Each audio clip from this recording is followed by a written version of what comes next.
की तरफ से मैं बहुत संक्षेप में छोटी सी बात आपसे अपील करना चाहती हूँ। जो कौम अपनी बड़ाई करती रहती है, अपना आत्मचिंतन नहीं करती, उसकी गति रुक जाती है प्रगति की। पहले भी बात कही गई, लेकिन मैं 3 चीजों की तरफ आपका ध्यान दिलाना चाहती हूँ। हमारी युवा पीढ़ी बड़ी आकर्षित हो रही है। एक नशे की आदत, एक अपराधों की तरफ आकर्षण और एक लापरवाह तेज ड्राइविंग के प्रति आकर्षण। नशे का तो ये हालत है, मैं देखती हूँ इसको बुराई नहीं समझते, लोगों ने इसको फैशन समझना शुरू किया है। फेसबुक पर बड़े शान से डालते हैं, भाइयों फलाने भाई के 2 दुकानें निकल गई हैं। तो क्या ये प्रसाद बांटने की बात है? महिलाओं के नाम से लॉटरी डाली एप्लीकेशन लगाते हैं और महिला जो घर की लक्ष्मी होती है उसका नाम बाजार में दारू के ठेके के ऊपर लिख देते हैं। ये ठीक चीज नहीं है। नशा घर को बर्बाद करता है, प्रतिष्ठा को बर्बाद करता है और महिलाएं तो बहुत दुखी हैं इस चीज से।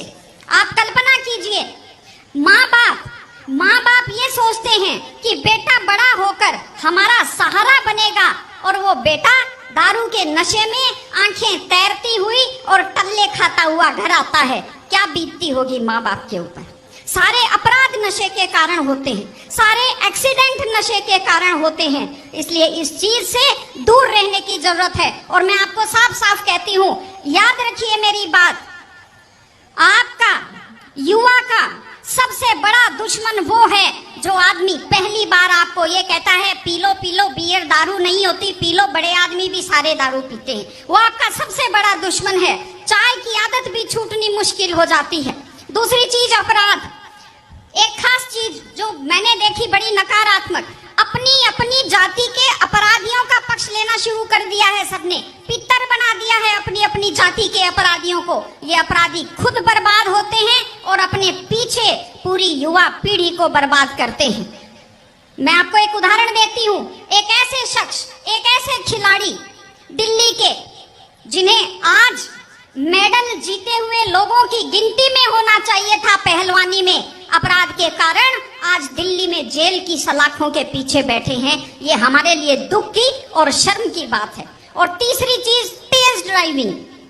1 लाख युवक, बाकी बड़े उम्र के लोग अलग हैं, 1 लाख युवक जान गंवाते हैं हर साल लापरवाह ड्राइविंग के कारण। आप सोचिए, 25 साल लगते हैं एक बच्चे को पालकर बड़ा करने में और 25 सेकंड में लापरवाह ड्राइविंग के कारण वो लाश में बदल जाता है। क्या बीतती होगी उस माँ के ऊपर जो अपने जाते हुए बेटे की पीठ देखती है और आते हुए बेटे का मुंह नहीं देख पाती। आप लोग क्या सोचते हैं, अगर आप अपनी पावर दिखाना चाहते हैं तो मिल्खा सिंह की तरह तेज दौड़िए, या कि आप नीरज चोपड़ा की तरह, देवेंद्र झाझड़िया की तरह आप तेज भाला फेंकिए मोटरसाइकिल का कान मरोड़ने में, या तेज गति से कार भगाने में कोई बहादुरी नहीं होती। अगर आप सोचते हैं कि आप बड़े हैंडसम और डैशिंग दिखते हैं तेज गाड़ी भगाते हुए, आप डैशिंग हैंडसम नहीं दिखते, आप लापरवाह दिखते हैं, आप बेपरवाह दिखते हैं, आप बेवकूफ दिखते हैं। इसलिए कम से कम सड़क पर जब भी गाड़ी चलाएं, आप ध्यान से गाड़ी चलाइए। आपकी जिंदगी आपके माता पिता की भी है। एक छोटी सी चीज और कहना चाहती हूँ, हमारे बुजुर्ग हमें जब पालते हैं, जो लोग खेती से बच्चों को पढ़ाते हैं, जो लोग छोटी आमदनी में बच्चों को पढ़ाते हैं, उनकी पूरी उम्र खप जाती है अपने बच्चों की जिंदगी बनाने में।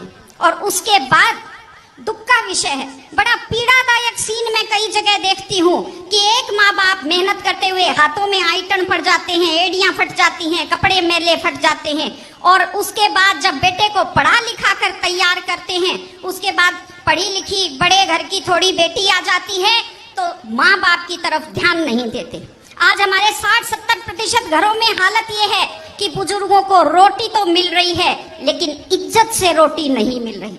इस चीज को बदलने की जरूरत है। माँ बाप, मैं आपसे कहती हूँ, जैसी भी परिस्थिति होती है, माता पिता आपको राजकुमार की तरह पालते हैं। आपकी भी ड्यूटी है, जैसी आपकी हैसियत है, बुढ़ापे में उनको बादशाहों की तरह से रखिए, उनकी सेवा कीजिए, उनका सम्मान कीजिए। अभी जब बात आई है तो मैं आपको बताती हूँ। देखिए, ये ओंकार जी खड़े हैं, कोरोना फैला, कोरोना से अपनी माता जी को बचा नहीं पाए, लेकिन उस काल में जब इतना खतरनाक माहौल था, इन्होंने अपने माताजी की इतने प्यार से सेवा की, इतने सम्मान से सेवा की कि पूरा जो कोविड हॉस्पिटल है वो आज भी इनकी सेवा का उदाहरण देता है। इस तरह से माता पिता की सेवा कीजिए, वो अपनी जिंदगी आपके लिए कुर्बान कर देते हैं। और माताएं बहनें बैठी हैं, एक छोटी सी लास्ट बात जो मैं कह रही हूं, बेटियों को समझदार बनाइए, बेटियों को बेटा मत बनाइए, क्योंकि बेटे तो लापरवाह होते हैं। बेटियों को समझदार बेटी बनाइए। जब वो घर से बाहर जाती है तो उसको समझाइए कि वो साथ अपने घर की इज्जत लेकर के जाती है।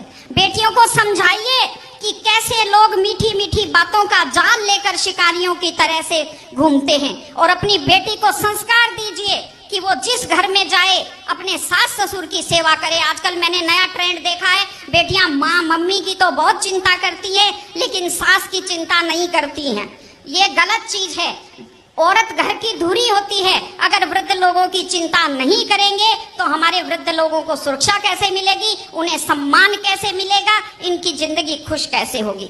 इसलिए कोई भी कौम तभी आगे बढ़ती है जब वो संस्कारवान हो, जब वो मेहनती हो, जब वो शिक्षा पर ध्यान दे। हमने ये सब किया है, मैं आपको बधाई देती हूँ। लेकिन आगे इन सामाजिक चीजों